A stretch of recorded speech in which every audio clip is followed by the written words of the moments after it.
Good morning, students.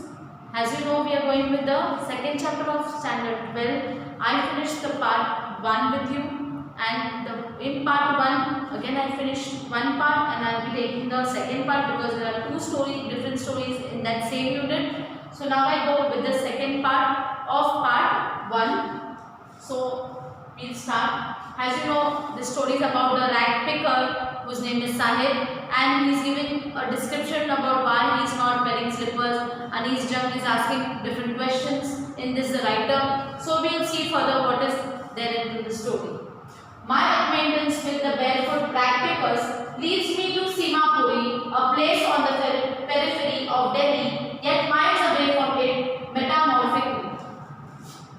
So now my acquaintance with the barefoot rag, my acquaintance means my closeness with the rag pickers, because वो अभी जो writer है वो rag pickers के साथ ज़्यादा close हो चुकी है क्योंकि she wants to know about them. Leads me to Simapuri means वो सीमापुरी के तरफ अभी जो है rag pickers उसको बता रहे हैं कि काफी लोग सीमापुरी में रहते हैं. A place on the periphery means on the outer, on the border of Delhi, Delhi के border पे रहते हैं. Yet miles away from it. Metaphorically, those who live here are squatters who came from Bangladesh back in 1971. तो ये कौन है? ये basically 1971 में काफी लोग बांग्लादेश को छोड़ के इंडिया में सेटल हुए, और जब वो सेटल हुए they were squatters means वो कहीं पे भी स्क्वाट करते थे, just live anywhere on wastelands. So Sahib's family is among them means जो साहिब जो छोटा लड़का है उनकी family also is one of them. Simapuri was then a wilderness means it became a Simapuri was then a wilderness. Wilderness means वो एक wasteland था, पूरी खाली जगह थी जहाँ पे ये बांग्लादेश लोग आके वहाँ पे सेटल हो गए थे in 1971. It still is but is no longer empty. वो साहिब ये बता रहे कि जो पहले wasteland था वो अभी भी wasteland नहीं है, लेकिन अभी वो थोड़ा बहुत लोगों से भरा पड़ा है because काफी लोग बांग्लादेश से वहाँ पे आ गए. It still is but it is no longer empty. In structures of mud with roofs of tin and trampoline, devoid of sewage, drainage or running water, live 10,000 rag pickers. तो इसका मतलब है जो अभी wasteland हुआ था वो अभी wasteland नहीं है, ये पूरी तरह से अभी structure बन चुका है with mud, with roofs of tin and trampoline, devoid of sewage, drains of running water, and there are 10,000 rag pickers over there. They had lived here for more than 30 years without an identity. तो अभी वो 30 साल से वहाँ पे रह रहे without an identity, without permits, but with ration cards that get their names on voters list and enable them to buy grain. So they lived here for more than 30 years. कोई identity नहीं है उनके पास, without permits means without legal जो होते हैं legal documents के बिना रहते हैं, but with ration card means वहाँ का कोई ऐसा एक आम जनता बनाया होगा जो एक आदमी होगा जिन्होंने उनके लिए ration cards provide किए होंगे and get their names on the voter list and enable them to buy the grains. जो normal अपने family के लिए, अपने घर परिवार के सदस्य के लिए वो थोड़ा बहुत जो राशन के हिसाब से उनको जो फूड के आइटम्स मिलते हैं जैसे व्हीट राइस, तो वो अपने फैमिली के लिए ले सके या खरीद सके. Food is more important for survival than an identity. सही है कि उनके लिए खाना जरूरी है लेकिन आइडेंटिटीज नहीं है, कि वो ऑलरेडी अगर आप उनका काम देखो तो वो सिर्फ रैग पिकर्स है जो कूड़ा उठाते हैं, तो उनके पास इतना इनकम कहाँ से आएगा? तो उनके लिए खाना जरूरी है, not survival for an identity.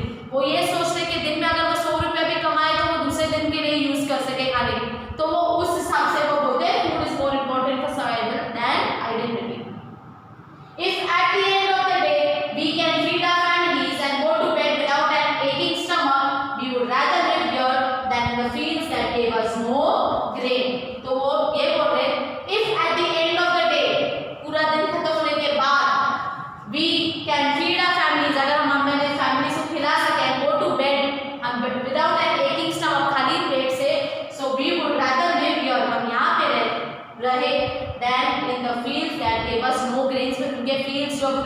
नष्ट हुए, जो ग्रेन्स ना दे सके, जिस जगह पे वो वापस जाके कुछ ना कर सके, तो उससे अच्छा है कि हम यहाँ पे रह के ही हमारा पेट भरें।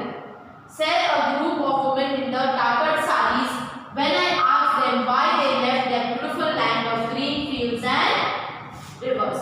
तो when Anish Jung actually asked those ladies, tattered means torn, फटे हुए sarees because वो already गरीब है. They say when I asked them why they left their beautiful land of green fields and rivers.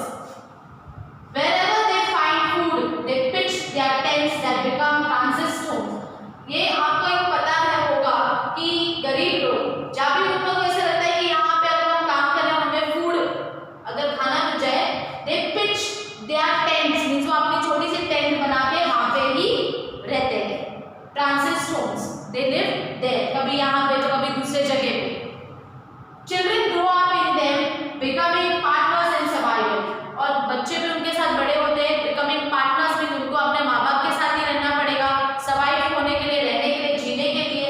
And survival in Seemapuri means rat picking. और सीमापुरी में जो मैंने बताया दिल्ली के बाद बॉर्डर पे लोकेटेड है, तो वहाँ पे जो रहते हैं it means rat picking means यही काम है उनका कि उनको कूड़ा उठाना पड़ता है. They are basically called rat pickers. Through the years, it has acquired the proportions of fine art. और उनके लिए अभी ये सालों साल से जो उनका एक काम है कि उनको कूड़ा उठाना है, ये उनका काम है. उनके लिए एक आर्ट बन चुका है, उनके लिए एक कला बन चुका है. Garbage to them is gold. उनके लिए garbage जो है, जो कूड़ा है, उनके लिए सोना है. It is their daily bread. उनके लिए दिन भर का उनके लिए एक ब्रेड है. इसका मतलब है उनके लिए फूड के लिए, खाने के लिए a roof over their heads. उनके लिए छत मिल जाएगा. अगर पूरे दिन वो लोग कूड़े का काम करेंगे, अगर कुछ मिल जाएगा तो उनके लिए खाना मिल जाएगा दिन के लिए. Even if it is a leaking roof, अगर उनके रूफ में, उनके छत से पानी भी टपक रहा है, but for a child it is even more. but उनके लिए ऐसे लगता है कि एक बड़ा दुनिया है उनके लिए.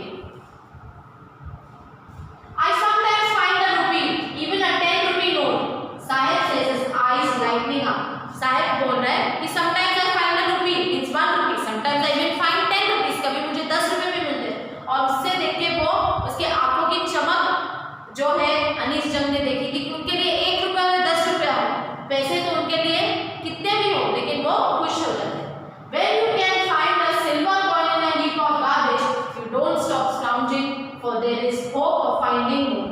So अगर आपने गार्बेज में एक सिल्वर कॉइन, अगर आपने 1 रुपया भी आपको मिल गया, so you don't stop searching, scrounging for there to hope for more coins to come from that garbage. उस कूड़े में से ज्यादा कॉइन्स निकालने की और आशा बन जाती है. It seems that for children, garbage has a meaning different from what it means to their parents. So for children, it seems that garbage has a meaning. Garbage तो क्या है, कूड़ा है, but उनके लिए different from what it means to the parents. So parents के लिए कुछ अलग लगता है और बच्चों का सोच है वो अलग है. उनमें से अगर उनको कॉइन्स के अलावा भी कोई और चीजें मिली, जैसे मैं एग्जाम्पल दूं, अगर शूज भी मिले, तो अगर वो शूज फटी हुई भी हो तो उनके लिए वो बहुत ही होगा कि वैसे ही उनको पहनने के लिए नहीं मिलता है. For the children it is wrapped in wonder. उन लोग के लिए एक वंडर हो जाता है, surprise.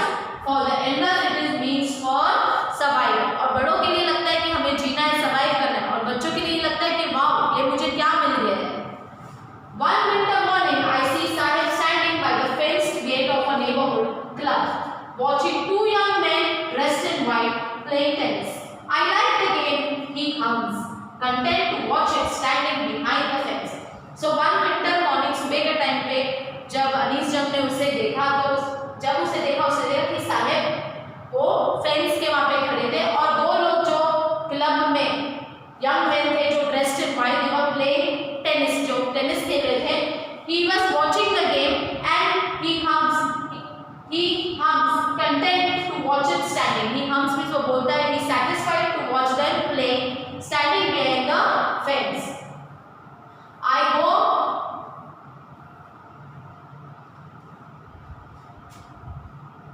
go inside when no one is around, he admits. The gatekeeper lets me use the swing.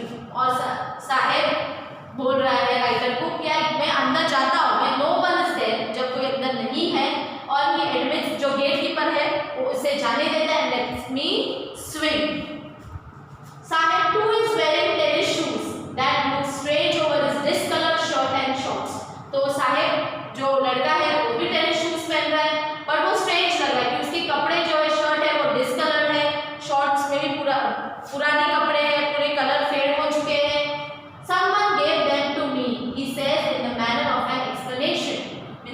बता रहे, एक्सप्लेन करें, किसी ने मुझे ये दिया है। The fact that they are discarded shoes of some rich boy, और किसी के डिस्कार्डेड मीन्स जो हमें फेंकने हैं, उस टाइप के शूज किसी के अमीर लड़के के ये है। Who perhaps refused to wear them because of a hole in one of them does not bother him, और वो बोल रहे जो अमीर लड़के के शूज है उसे रिफ्यूज किए बिकॉज उसमें होल पड़ी हुई है, बट साहब को ये जूते पहनने में कोई शर्म नहीं है कि ऑलरेडी उसने कभी ऐसे जूते पहने नहीं है। For one who has walked barefoot, जो सालों साल तक बिना चप्पल या बिना शूज के चले हैं, even shoes with a hole is a dream come true, उनके लिए शूज में अगर होल हो तो भी उनके लिए ड्रीम कम ट्रू, एक बड़ा सपना है। But the game he is watching so intently is out of his reach, but जो वो गेम देख रहा है शायद वो उसके लिए पॉसिबल नहीं है, वो उसके लिए आउट ऑफ रीच है। This morning Saheb is on his way to the milk booth, in his hand is a steel canister। तो this morning Sahib is on his way to the milk booth, वो देख रही साहिब मिल्क बूथ पे गए, उसके हाथ में एक स्टील कैनिस्टर है, मींस एक कंटेनर है। वो राइटर को बोल रहे I now work in a tea stall down the road, he says, pointing in the distance, means वो बता रहे मैं यहाँ पे एक टी स्टॉल में काम कर रहा हूँ काफी थोड़े से डिस्टेंस में। I am paid 800 rupees, और उसको 800 रुपए पर मंथ मिलते हैं, and all my meals, और जितने वक्त का खाना है उस हिसाब से उसको खाना मिल जाता है। Does he like the job? I ask, और वो पूछे Do you like this job? His face I see has lost the carefree look। जैसे आपको पता है यहाँ पे जहाँ पे वो कूड़े का काम कर रहा था वहाँ पे वही बॉस था, वो अपने तरीके से कूड़ा उठा के रख सकता था, वो बोझ वो संभाल सकता था, वो लाइट था। लेकिन यहाँ पे वो किसी और के लिए काम कर रहा है, तो वहाँ पे वो बॉस नहीं है, उसके अंडर से काम कर रहा है किसी और के, तो he is having a carefree look now। The steel canister seems heavier than the plastic bag, जो प्लास्टिक बैग वो उठा रहा था उससे ज्यादा वजन स्टील कैनिस्टर में है। He would carry so lightly over his shoulder। The bag was his, the canister belongs to the man who owns the tea shop। Means bag तो उसकी थी, वो कैसे भी बैग उठा सकता था, लेकिन जो कैनिस्टर है वो उसे जहाँ पे वो काम करता है वो उसे बिलोंग करता है, जो टी शॉप को ओन करता है। Saheb is no longer his own master, so Saheb is no longer his own master. So in the first part and in the second part, now we are finished with the first story of Anees Jung. In this you come to know about the boy who is basically a rag picker and about the story and the things he is going through. So after this we will be starting with the second story. In the second part, that is I want to drive a car in the same content. So stay safe, stay home, have a nice day.